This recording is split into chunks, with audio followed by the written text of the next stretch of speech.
যোৱাকালি মাননীয় মুখ্যমন্ত্ৰী মহোদয়ে নিৰ্বাচনী প্ৰচাৰ চলাবলৈ মোৰ সমষ্টি নাজিৰাত এখন জনসভাত বক্তৃত্ব ৰাখিছিল আৰু তেখেতে কথা প্ৰসংগত মই তেখেতলৈ পত্ৰ লিখি থকাৰ বাবে আক্ষেপ প্ৰকাশ কৰিলে বিধায়কৰ কোনো কাম নাই পত্ৰ লিখি থাকে তেওঁ পত্নীক ইমান পত্ৰ লিখিছিল নাই নাজানো ইত্যাদি অতি তুলুঙা মানে অখালীন মন্তব্য কিছু কৰি গল জনসভাত যেটো অতি দুৰ্ভাগ্যজনক মুখ্যমন্ত্ৰীৰ দৰে এজন ব্যক্তিয়ে এজন জনপ্ৰতিনিধিক সমালোচনা কৰিবলৈ গৈ যুক্তিসংগত সমালোচনা নকৰি খুব তুলুঙা উদাহৰণেৰে যি মন্তব্য আগবঢ়ালে ই আমাৰ গণতন্ত্ৰৰ প্ৰতি ভাবুকি আৰু মই মুখ্যমন্ত্ৰী মহোদয়ক আগন্তুক সময়তো বহুত পত্ৰ লিখিবলৈ ইচ্ছা প্ৰকাশ কৰিছো আপোনালোকৰ যোগেদি এই কথা মই জনাব বিচাৰিছো কাৰণ আমি যেতিয়া মুখ্যমন্ত্ৰীক সাক্ষাৎ বিচাৰো মুখ্যমন্ত্ৰী আমাক সাক্ষাৎ নিদিয়ে আৰু এজন জনপ্ৰতিনিধি হিচাপে মই মোৰ সমষ্টিৰ ৰাইজৰ প্ৰতি বিৰোধী দলৰ নেতা হিচাপে অসমৰ জনগণৰ প্ৰতি দায়বদ্ধ আৰু চৰকাৰৰ যিকোনো ভুল কামৰ বিৰুদ্ধে যদি মই আঙুলিয়াই নিদিও তেতিয়াহলে মই বিৰোধী হিচাপে বিফল হ'ম আৰু মই বিফল হ'ব নিবিচাৰো মুখ্যমন্ত্ৰীৰ সন্মুখত মুখ্যমন্ত্ৰী যিমানে তুলুঙা মন্তব্য নিদিয়ক কিয় মই তেখেতক আৰু প্ৰশ্ন সুধিম আৰু মই তেখেতৰ বহুত দুখবিলাক আঙুলিয়াই দিম এতিয়া মই আপোনালোকক যোৱা হেখতিয়া মোৰ 10খন পত্ৰ কি বিষয়ত আছিল এই বিষয়ে ক'ব বিচাৰো প্ৰথম মই 1 মাৰ্চ 2023 তাৰিখে তেখেতক হিলাহাকু বিলত অসমীয়া পৰিয়ালসমূহক নিৰ্বাচনৰ আগে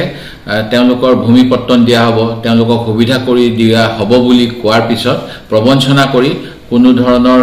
অল্টাৰনেটিভ ৰিহেবিলিটেশ্যন ব্যৱস্থা নকৰাকৈ যেনে ধৰণে উচ্ছেদ কৰা হ'ল তাৰ প্ৰতিবাদ কৰি আৰু বিহিত ব্যৱস্থা লৈ তেওঁলোকক সংস্থাপনৰ বাবে এখন পত্ৰ লিখিছিল অনুৰূপ ধৰণে মই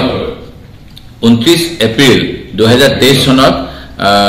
ডাইৰেক্ট ৰিক্ৰুটমেন্ট এক্সামিনেশ্যনত যে খেলিমেলি হৈছিল এই বিষয় লৈ এটা প্ৰশ্ন উত্থাপন কৰিছিলো আৰু তেখেতক অসমৰ নিবনুৱা যুৱক যুৱতীসকলক যাতে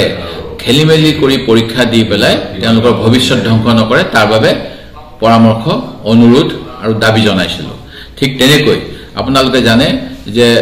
জুনমণি ৰাভা নামৰ এগৰাকী হট আৰক্ষী বিষয়াৰ মৃত্যু হৈছিল আৰু তেখেতে দুটা অতি গুৰুত্বপূৰ্ণ ৰাষ্ট্ৰীয় নিৰাপত্তাৰ লগত জড়িত কেছৰ ইনভেষ্টিগেশ্যন কৰি আছিল এটা হ'ল নকল হুন আৰু বিদেশী মুদ্ৰা বা দেশীয় অবৈধ নোটৰ আৰু তেওঁৰ মৃত্যুৰ সম্পৰ্কত তেওঁৰ মাকে প্ৰতিক্ৰিয়া প্ৰকাশ কৰিছিল আৰু সিবিআই তদন্ত আৰু যদি আৰক্ষী জড়িত আছে আৰক্ষীৰ শাস্তি বিচাৰিছিল মই এই বিষয়ত তেখেতক এখন পত্ৰ প্ৰেৰণ কৰিছিলো 19 মে 2023 চনত যেহেতু আজি আপোনালোকে গম পায় আজি কাকতত প্ৰকাশ পাইছো জুনমণি ৰাভাৰ মাকে কৈছে মোৰ হাতত পইচা নাই মই হে গতিকে ওলে তোলে কোৰ্টত বা আদালতত সাক্ষী দিবলৈ যাব নোৱাৰো সেই গতিকে মই মোৰ কেছ প্ৰত্যাহাৰ কৰিছো তেখেতে অৰ্থৰ অভাৱত এগৰাকী আৰক্ষী বিষয়াৰ মাকে কেছ প্ৰত্যাহাৰ কৰিব লগা হৈছে ইয়াতকৈ আৰু লজ্জাজনক অৱস্থা হ'ব নোৱাৰে মই বিৰোধী দলৰ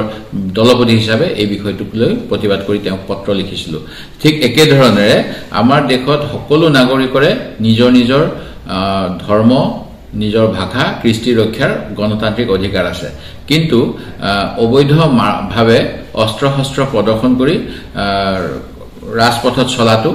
আইন বিৰোধী ৰাষ্ট্ৰীয় বজ্ৰং দলে মংগলদৈত যেতিয়া ৰাজপথত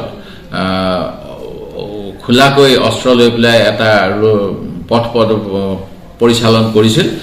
এই ক্ষেত্ৰত চৰকাৰক দোষীসকলক শাস্তি দিবলৈ মই 31 জুলাই 2023 তাৰিখে তেখেতক এখন পত্ৰ প্ৰেৰণ কৰিছিলো অনুৰূপ ধৰণেৰে অসমৰ 33টা মেডিকেল কলেজৰ সিট কিছুমান এনআৰআই ষ্টুডেণ্টক মানে ক্যাশ ফৰ সিট বা পইচা দিলে মানে ডোনেশন হিচাপে দি পেলাই তেওঁলোকক বিক্ৰী কৰি দিছিল এইটো ক্ষেত্ৰত মই প্ৰতিবাদ কৰিছিলো যে অসমত বহুত মেধাসম্পন্ন বাগান অঞ্চলত গাঁও অঞ্চলত ছাত্ৰ ছাত্ৰী আছে আমি এনেকৈ সিট বিকিব নালাগে প্ৰাইভেট কলেজৰ ডোনেশন দি সিট লোৱা বন্ধ হৈ গৈছে আৰু এনআৰআই সকলে নিশ্চিতভাৱে তেওঁলোকে ভাল ধৰণেৰে বাহিৰতো পঢ়াব পাৰে অসমীয়া হল বুলি তেওঁলোকে বাহিৰত এনেকৈ কোনো ৰাজ্যত এনেকুৱা ব্যৱস্থা নাই এই কথাটো মই প্ৰতিবাদ কৰিছিলো অসমৰ ছাত্ৰসকলৰ স্বাৰ্থত যদি এই চিঠিবিলাকক মুখ্যমন্ত্ৰীয়ে বেয়া পাইছে মোৰ তাত আৰু কোনো উপায় নাই ঠিক তেনেকৈ অসমৰ চাহ জনজাতিৰ এটা গুৰুত্বপূৰ্ণ পৰ্ব হ'ল কৰম পৰব। এই কৰম পৰ্বত তেখেতসকলে নিজৰ ধৰ্মীয় ৰীতি নীতি সংস্কৃতি প্ৰদৰ্শন কৰে আৰু উৎসৱ হিচাপে পালন কৰে। এইটো এটা চৰকাৰী বন্ধৰ দিন হিচাপে তেওঁলোকে দাবী কৰিছিল, যি সময়ত অসমত থকা